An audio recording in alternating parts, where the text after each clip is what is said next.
Auzubillah minasyaitonirrajim. Bismillahirrahmanirrahim. Saya akan Assalamualaikum warahmatullahi wabarakatuh. Saya akan kongsikan bagaimana hendak membuat kajian tindakan menggunakan aplikasi AI ChatGPT. Okey. Apa yang anda buat ialah anda buka aplikasi ChatGPT di telefon pintar anda. Kemudian apa yang kena lakukan, anda kena puji dia. Anda pakar menulis kajian tindakan. Okey. Kita suruh ChatGPT ginilah, ya saya pakar. Okey. Kemudian kita bagi arahan kepadanya. Okey, bina, tulis. Bina satu kajian tindakan. Okey. Isu contoh inilah 5 murid belum menguasai surah Al-Fatihah. Okey, dia masih kan ada ya Allah, 5 murid. Ada 5 murid tajuk apa? Surah Al-Fatihah. Okey. Kita menggunakan kaedah apa? Masukkan di situ ialah masukkan nama kaedah yang kita mau gunakan untuk menyelesaikan isu ini. Masukkan kaedah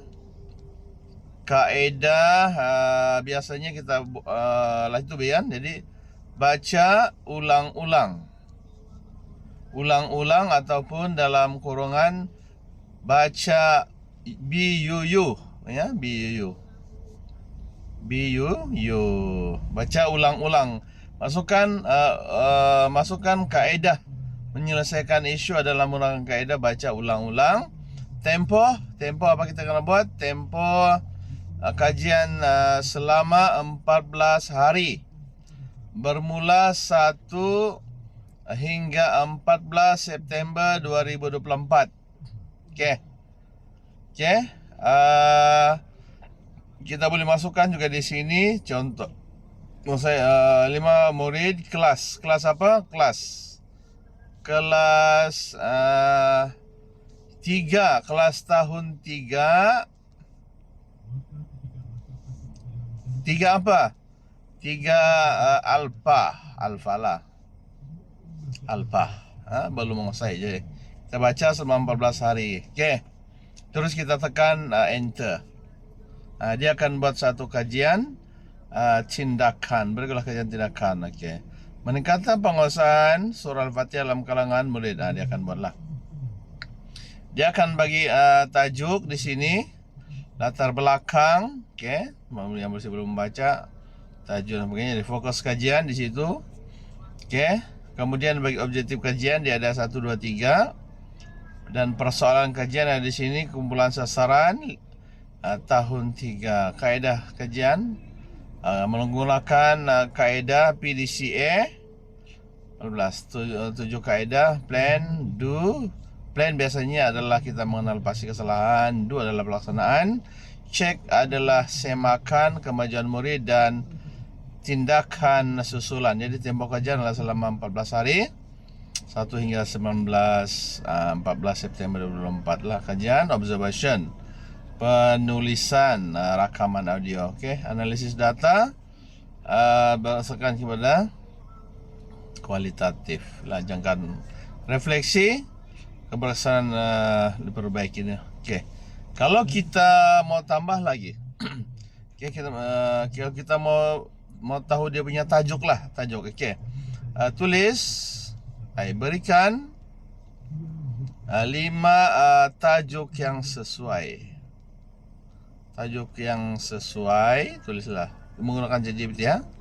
Tajuk yang sesuai untuk kajian ini. Kajian tindakan ini.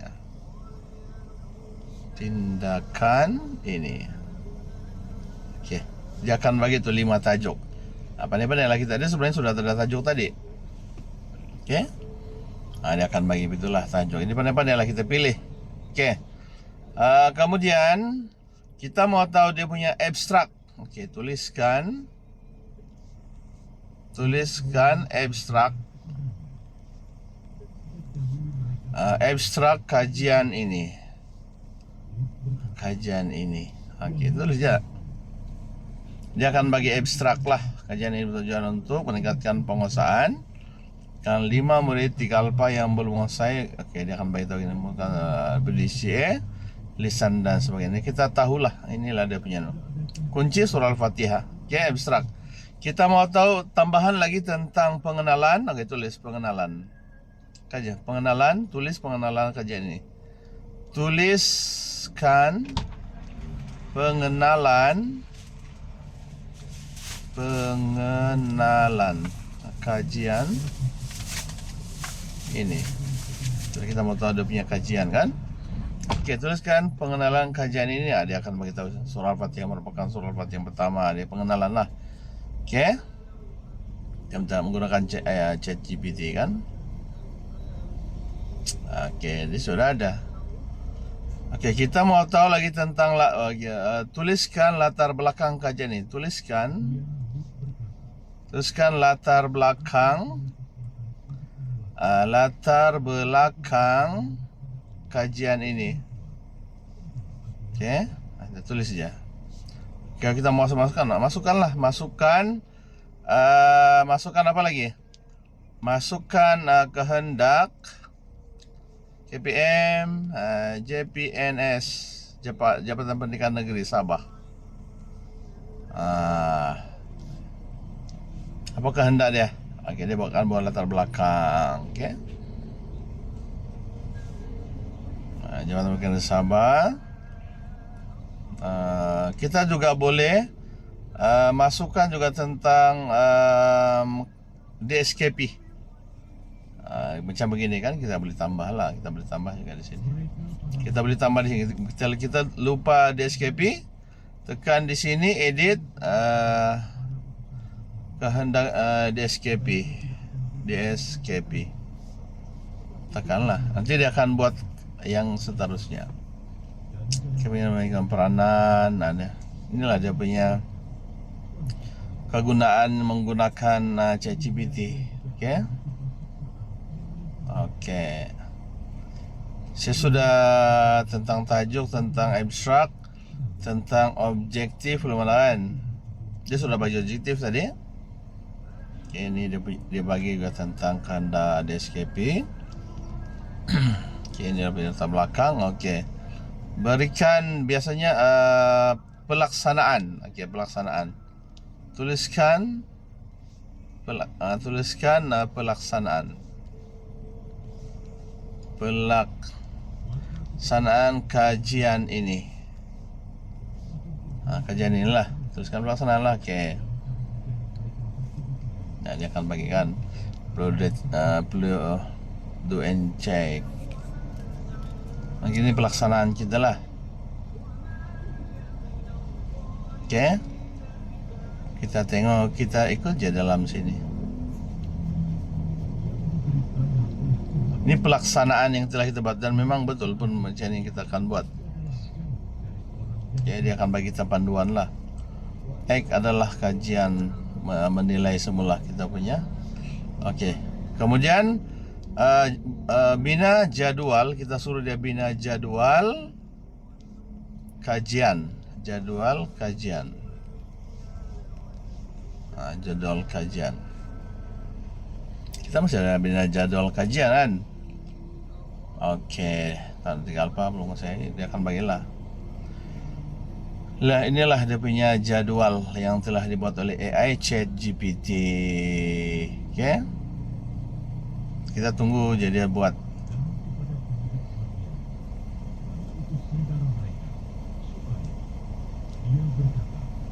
Sabar katanya di situ 12, oke.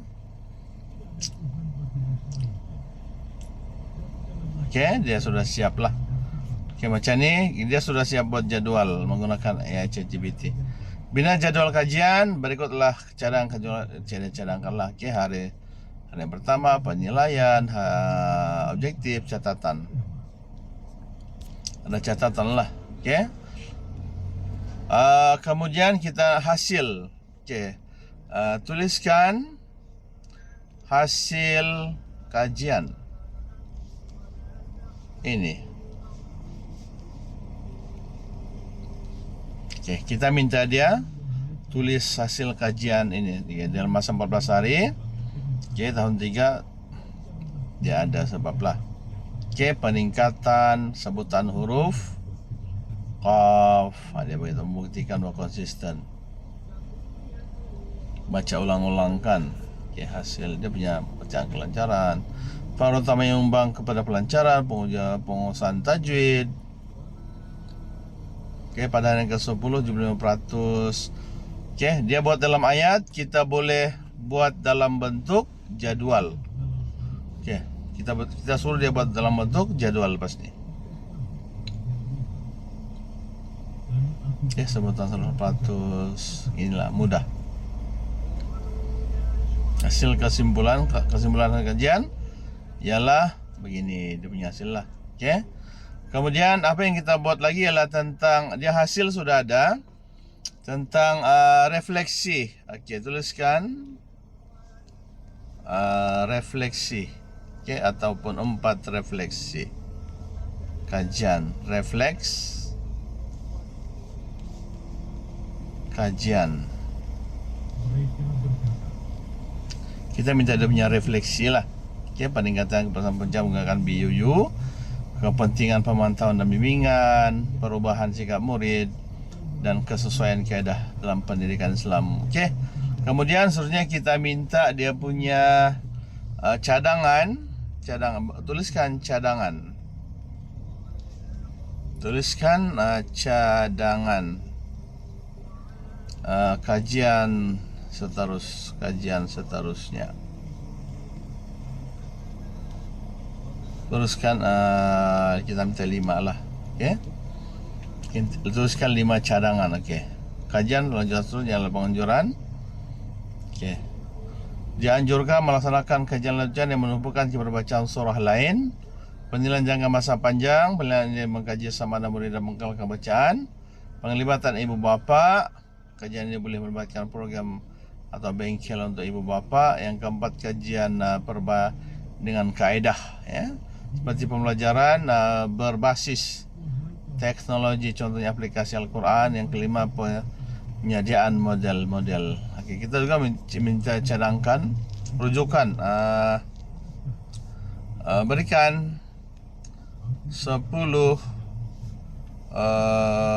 rujukan kajian ini dalam bentuk apa? Dia akan ada apalah. Okey, bagus. Ahmad Fitness. Okey, kita boleh tengok semua ni. Okey, dia punya kajian yang adalah. Okey, kita rujuk balik tentang tentang penulisan ini, ya. Okey. Okey, pertama sekali ialah mesti dia puji dia. Anda pakar menulis kajian, tindakan. Kemudian kita susuli juga adalah beritahu yang dia ini adalah pakar dalam bahasa Malaysia. Jadi lepas itu kita bina satu kajian tindakan. Isu 5 murid kelas 3 Alfa belum menguasai surah Al-Fatihah. Masukkan kaedah, baca ulang-ulang, tempoh kajian 14 hari. Okey, dia akan buatlah kajian. Ini dia punya tajuk lah. Ini yang dia punya ringkas saja nih, tajuk, latar belakang, fokus kajian, objektif. Objektif ini kita boleh teruskan. Persoalan kajian, kumpulan sasaran, siapa? Ada sudah bagi jawapan, kaedah kajian, kaedah pelaksanaan, plan do, check action, plan do. Kemudian dia kena ada tempo, instrumen kajian, analisis data, jangkaan hasil dan jangkaan hasilan. Tapi sebenarnya refleksi. Kemudian berikutlah 5 cadangan, kita boleh pilih dia punya jadual. Kemudian ini abstrak dia kena minta abstrak di sini. Okey, kita minta aja di sini. Kemudian pengenalan, kita coba minta dia untuk pengenalan di sini. Dan pengenalan kita minta, kemudian kita minta latar belakang kajian. Okey. Dan selepas itu pelaksanaan kajian ada 14 hari. Okey. Plan, do, check, action. Dan kemudian kita boleh minta buat jadwal dalam bentuk jadwal lah kajian tindakan kita nih. Jadwal pelaksanaan kajian tindakan kita boleh minta dalam jadwal, okay? Dan apa lagi? Kita boleh minta dia tulis hasil kajian. Nah, dia hasil kajian dia. Okay, peningkatan yang ketiga penguasaan jawi, tajwid, keyakinan dan sikap terhadap bacaan, peningkatan keseluruhan surah Al-Fatihah. Okay, sebutan 100% murid mencapai tahap penguasaan yang baik, kelancaran, okay, 100%. Kesimpulan hasil kajian ada, kemudian tulis 4 refleksi, kita boleh minta peningkatan kepesertaan pembelajaran. Okay, dan kemudian kita minta dia punya 5 cadangan kajian seterusnya. Dan seterusnya adalah 10 rujukan. Dan rumusan kajian. Kita minta rumusan kajian apa? Kita minta rumusannya lah. Berikut adalah rumusan. Rumusan kajian yang bertujuan untuk mengatasi isu penguasaan bacaan surah Al-Fatihah dalam kalangan 5 murid. Saya menunjukkan bahawa itu kesan dalam meningkatkan. Dari segi pengajaran, kali ini menggariskan pentingnya peranan guru. Sebagai kesimpulan, ini mencanangkan bahawa kaedah bio adalah baik. Okey, habis. Jadi saya rasa itu saja saya punya perkongsian pada hari ini. Terima kasih. Assalamualaikum warahmatullahi wabarakatuh.